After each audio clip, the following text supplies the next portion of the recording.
અમદાવાદથી મહત્વના સમાચાર આવી રહ્યા છે. જી હા, અમદાવાદમાં પોલીસે મણિનગર વિસ્તારમાં બોડી મસાજ પાર્લરની આડમાં ચાલતા હાઈ પ્રોફાઇલ દેહ વેપારના રેકેટનો અમદાવાદ ક્રાઇમ બ્રાન્ચની એન્ટી હ્યુમન ટ્રાફિકિંગ યુનિટે એટલે કે એએસટી પર્દાફાશ કર્યો છે.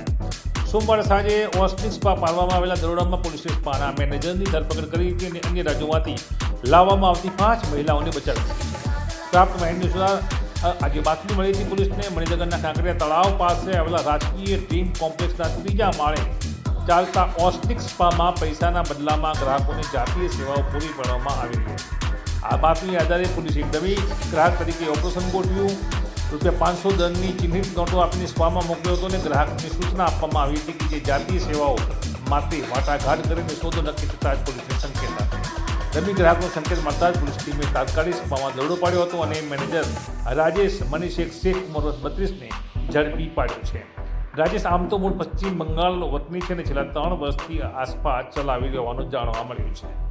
પૂછપરછમાં તેણે કબૂલ્યું છે કે સ્પાનો માલિક મહારાષ્ટ્રના નવી મુંબઈ ખાતે રહેતો ભીમસિંહ કબીરસિંહ નાયક છે.